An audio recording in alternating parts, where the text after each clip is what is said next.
10 minute नहीं है, आपको तय करना है। धन्यवाद। कुछ तो इतने अच्छे से भीम आर्मी के सिपाही हैं आजाद समाज पार्टी के कि वो मेरी एक बात को मान लेते हैं और मेरी कहीं भी बात पे काम करते हैं। कुछ अभी नए नए लोग जुड़े हैं जो सीख रहे हैं, वरना भीम आर्मी का योद्धा तो एक आवाज में जो है पुलिस और आर्मी की तरह जो है कार्य करके दिखाता है, वो इतना समर्पित है भीम आर्मी का योद्धा, मैं उसका सम्मान करता हूं। जो नए लोग हैं वो भी धीरे धीरे सीख जाएंगे। साथियों, एक भव्य मंच आप लोगों ने अपनी मेहनत की कमाई से सजाया और यहाँ SC, ST, OBC और माइनॉरिटी यानी कि बहुजन समाज के बड़े पैमाने पे लोग आए हुए हैं। यहाँ बुजुर्ग भी हैं, नौजवान भी हैं, माताएं बहनें भी हैं, सम्मानित कार्यकर्ता भी हैं, नेता भी हैं। मैं आज सामाजिक न्याय यात्रा पर चर्चा आपसे करूंगा कि हम लोग सामाजिक न्याय यात्रा क्यों निकाल रहे हैं। सामाजिक न्याय यात्रा निकालने का हमारा मकसद मात्र यह है कि मध्य प्रदेश में 90% आबादी दलित, पिछड़े, आदिवासी, जैन, सिख, बौद्ध, ईसाई, मुसलमान जो बहुजन समाज के लोग हैं उनकी, लेकिन जिनकी आबादी ज्यादा है उनका राज मध्य प्रदेश में होना चाहिए था, लेकिन जिनकी आबादी ज्यादा है उनको रोज रोज अपने छोटे छोटे अधिकारों के लिए, यहाँ तक कि अपने स्वाभिमान सम्मान की रक्षा के लिए, यहाँ तक कि जब अन्याय अत्याचार होता है उसमें न्याय के लिए भी सड़कों पे आना पड़ता है। उसका एकमात्र कारण यह है कि टुकड़ों में बटा बहुजन समाज एकजुट नहीं है और उनकी एकजुटता न होने के कारण वो लोग जिनकी संख्या मध्य प्रदेश में कम है, जिनकी विचारधारा भी जाति, धर्म, नफरत फैला के लोगों को बांट कर राजनीति करने की है, उनकी सरकारें यहाँ पे बनी हुई। हमें सामाजिक न्याय यात्रा के जरिए गांव गांव में जाके इस प्रदेश के बहुजन समाज के लोगों को ये बताना है कि जुडिशरी में, एडमिनिस्ट्रेशन में, रोजगार में, व्यापार में, हेल्थ में, एजुकेशन में, जमीनों में कितनी हिस्सेदारी आपकी है। जिस दिन भारत आजाद हुआ तो अमीर अमीर रहा, गरीब गरीब रहा और बाबा साहब अम्बेडकर ने संविधान के साथ ये शंका जाहिर की थी कि संविधान से राजनीति में एक वोट एक वैल्यू, राजनीति में तो हम लोग बराबर हो जाएंगे, लेकिन जो इस देश में सामाजिक गैर बराबरी, जाति बना के जो भाईचारा तोड़ के गैर बराबरी बनाई गई है और जो आर्थिक गैर बराबरी है, जब तक वो दूर नहीं होगी तब तक भारत में समता, समानता, बंधुत्व, भाईचारे का राज स्थापित नहीं हो सकता। पिछले 72 सालों में तमाम सरकारें आई, सरकारें वादा करती हैं, लेकिन चुनाव के बाद आप उनसे अगर हक अधिकार की बात करो तो वही सरकारें लाठी डंडों से, पुलिस से पिटवा कर आपको जेल भेज देती है। आप अपने हक अधिकार के लिए सड़क पे आओ तो आप पे झूठा मुकदमे और रासुका लगाई जाती है। आप आंदोलन करो तो आपको नजरबंद कर दिया जाता है या आपको डरा धमकाया जाता है। साथियों, ये लोकतंत्र नहीं हो सकता। हमारे महापुरुषों ने अपने जीवन का मूल्य, समय और बलिदान करके भारत में लोकतंत्र दिया था संविधान के जरिए। जहां पैसे पे लोग राजनीति करके लोकतंत्र को अपने पैरों में कुचल रहे हैं। जो न्याय सबका जन्मसिद्ध अधिकार है, उस न्याय के लिए भी आंदोलन करना पड़ता है, उस न्याय के लिए भी भीख मांगनी पड़ती है भारत में। और ये मध्य प्रदेश में नहीं, पूरे भारत में हालात है। सामाजिक न्याय यात्रा के जरिए हम सोए हुए बहुजन समाज को जगाना चाहते हैं, जोड़ना चाहते हैं कि वो अपनी लड़ाई को, अपने अधिकारों को समझे और इन मूर्ख बनाने वाली सरकारों के भरोसे न रहे। हमारी साथियों, अभी आपने देखा 1-2 दिन पहले यहाँ एक आंदोलन चल रहा है भोपाल में, और उस आंदोलन में वो लोग मांग कर रहे हैं कि आरक्षण खत्म कर देना चाहिए, आरक्षण आर्थिक आधार पर होना चाहिए।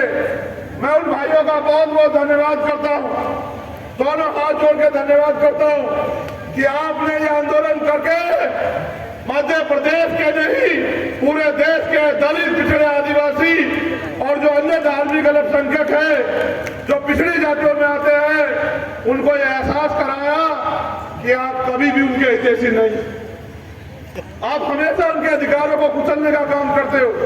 और मैं पूरी जिम्मेदारी से कह रहा हूं कि आंदोलन बिना सरकार की सह के नहीं हो रहा, इस आंदोलन में सरकार की सह है।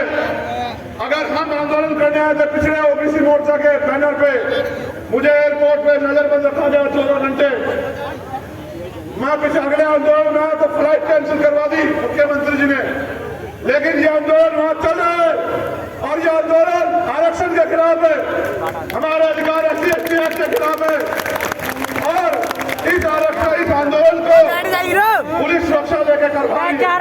इससे स्पष्ट होता है कि सरकार में बैठे हुए लोग, बीजेपी RSS के लोग जो काम सीधे दरवाजे से नहीं कर सकते, वो इस तरह का आंदोलन करवा के हमारे अधिकारों को छीनने का काम कर रहे हैं। मैं पूरी जिम्मेदारी से यहाँ के मुख्यमंत्री और प्राइम मिनिस्टर से कहना चाहता हूँ कि हमें कमजोर समझने की गलती मत करना। मुख्यमंत्री जी, अगर हमें कमजोर समझने की गलती मत करना। ये जो आप हमारे अधिकारों के खिलाफ हवा दे रहे हो ना, 2023 का चुनाव आएगा, हमारे लोग आपके खिलाफ वोट करके आपकी निकम्मी सरकार को उखाड़ फेंकने का काम करेगा।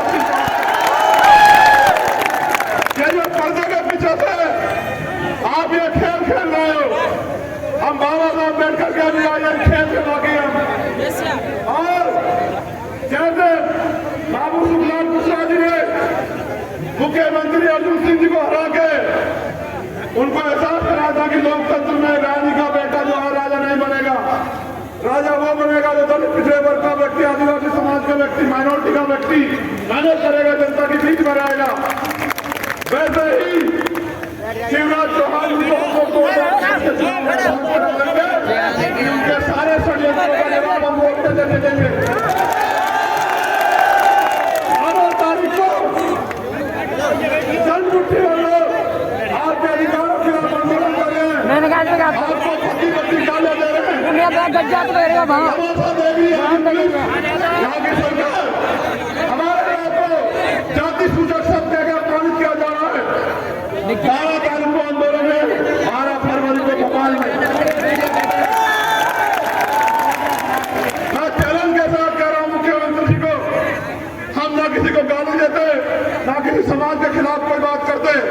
हम बाबा साहब अम्बेडकर के अनुयायी संविधान को मानते हैं, लेकिन ये लोकतंत्र है, यहाँ सर्वों की कीमत है।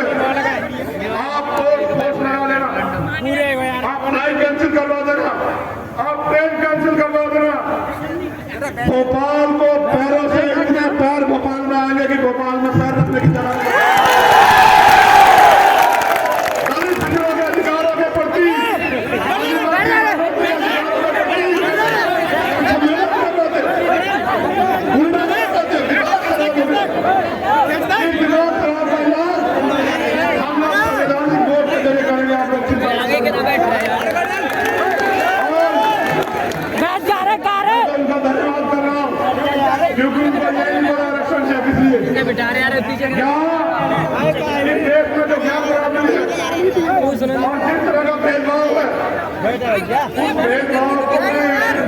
सबको न्याय मिले और समान अवसर मिले, इसलिए रिजर्वेशन का अधिकार मिला।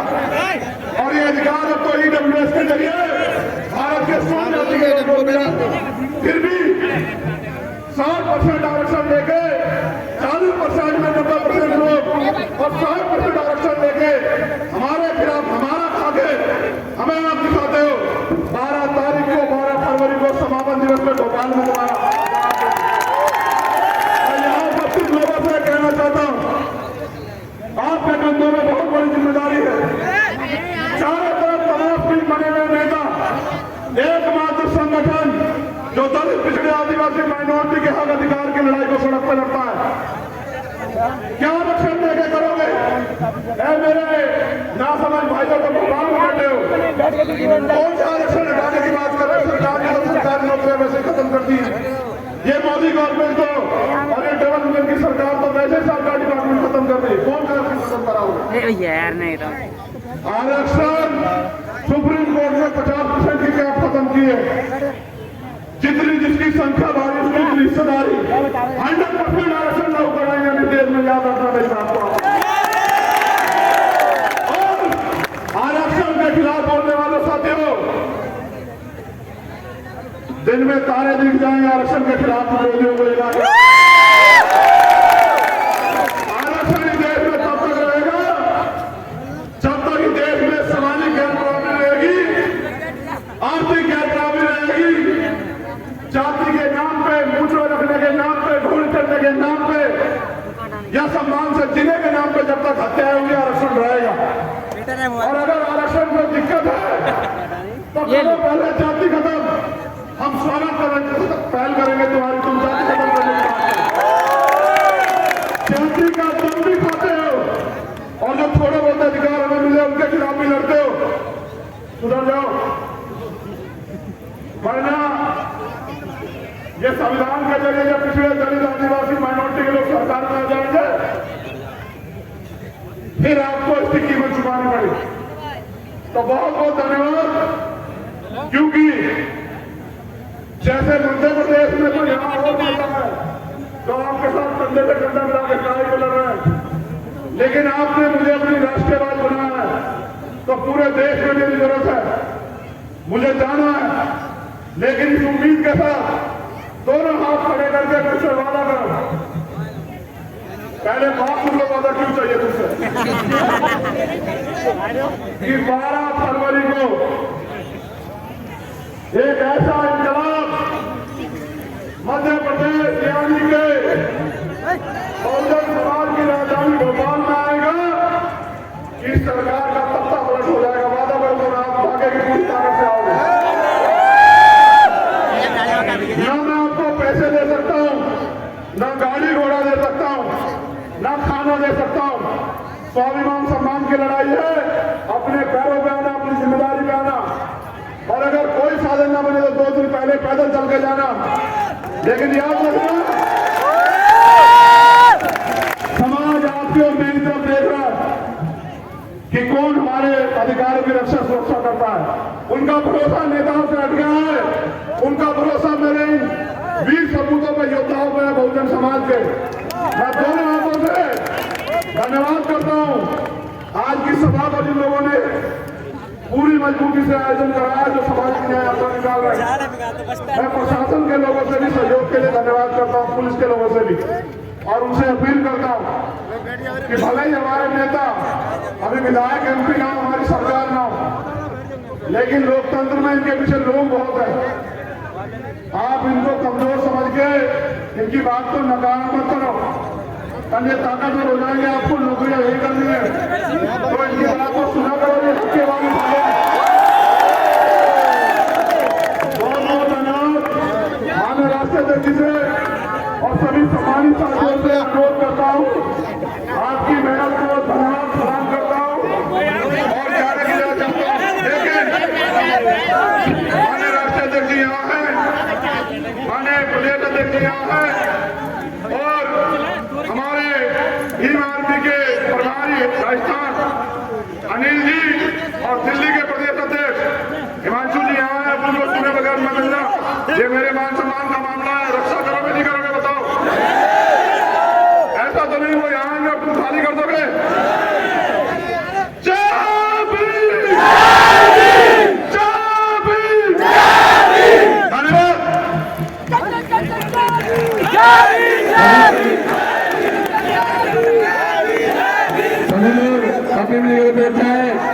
माननीय राष्ट्रपति कोई वस्तु पर नहीं आएगा।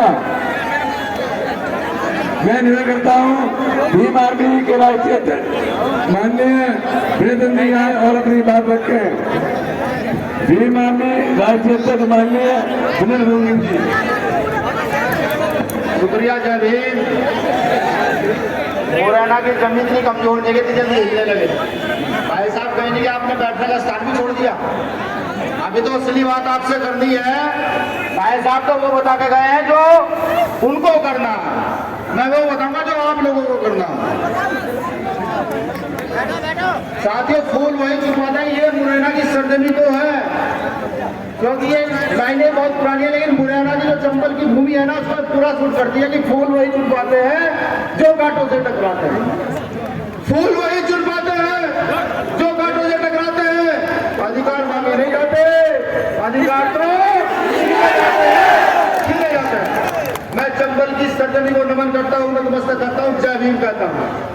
खासतौर से मुरैना वासियों और पूरे मध्य प्रदेश में जो 2 अप्रैल का आंदोलन हुआ था, उस आंदोलन में शहादत बड़े पैमाने पर देने वाले प्रदेश को भी मैं नमन करता हूं। यहाँ आई हुई आवाम तो तय कर आई है कि अब परिवर्तन मध्य प्रदेश में होकर रहेगा।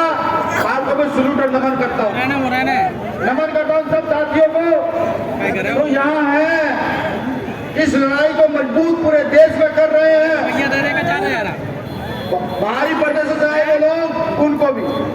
अब मेरा विशेष नमन है बहुजन समाज में जन्मे प्रत्येक महापुरुष को, जिन्होंने अछूतों के आंदोलन को, जिन्होंने महिला सुरक्षा के आंदोलन को, जिन्होंने बहुजनों के आंदोलन को मजबूती से आगे बढ़ाया, उन सबको मैं नमन करता हूँ।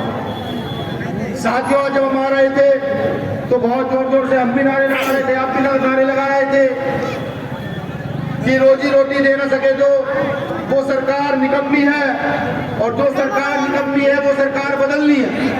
ये खूब जोर जोर से हम लोग नारे लगा रहे थे, लेकिन मैं आपको बता दूं कि सही में मुझ जैसा व्यक्ति सच्चाई में अपना जीवन व्यतीत करना पसंद करता है। अभी तक हमारे लोग लोकतांत्रिक व्यवस्था का सही मतलब क्या होता है ये समझ नहीं पाए, और अगर ये समझ जाते तो मध्य प्रदेश ही नहीं इस दिल्ली की कुर्सी पर बाबा साहब अम्बेडकर को मानने वाला बैठा होता।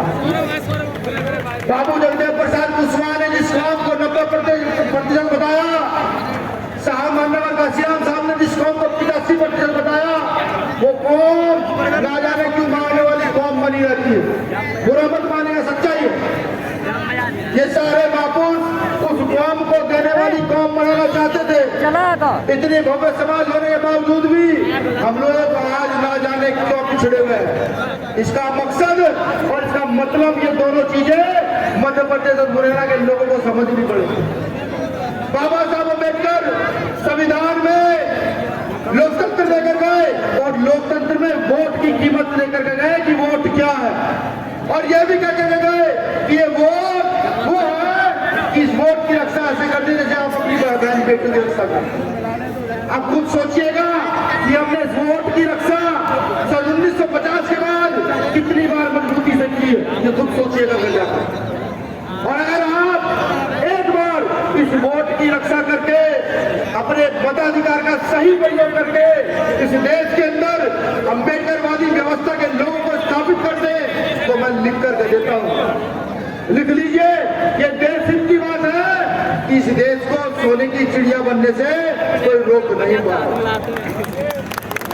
आज लोग चीख कर जाते हैं, भारत माता की जय करते हैं, ना जाने क्या क्या कसीदे पढ़ते हैं देश के विषय में। मैं उनको भी बता दूं कि साहब चाहे मुख्यमंत्री महोदय हो, चाहे प्रधानमंत्री महोदय हो, चाहे संघ प्रमुख हो, कि भारत जो है भारत मजदूर गरीब किसानों का देश है। जब तक यहाँ का गरीब मजदूर किसान उन्नत नहीं होगा, भारत उन्नत नहीं हो सकता, किसी कीमत पर नहीं हो सकता। और अगर भारत माता की जय कहने से भारत उन्नत हो सकता हो तो मैं लिख करके देता हूँ। भीम आर्मी का इतना कार्यकर्ता पूरे देश के अंदर है कि अगर एक बार आवाज उठा दे तो संसद में बैठे लोग भी बहरे हो जाएंगे। लेकिन मुझे पता है, मेरी टीम जानती है कि भारत माता की जय कहने से देश का उद्धार नहीं हो सकता, यहाँ के गरीब मजदूर किसान का उद्धार नहीं हो सकता, यहाँ के दलित पिछड़े आदिवासी का उद्धार नहीं हो सकता। हमें कुछ ना कुछ करना पड़ेगा। सिर्फ इस देश में 2 व्यवस्थाएं प्रभाव पर है, और ये व्यवस्था आज से नहीं, ये गौतम बुद्ध के समय से, उससे भी पहले से। आज उस व्यवस्था का नाम मनु की व्यवस्था है। पहले भी जुलूम की व्यवस्था था। जहां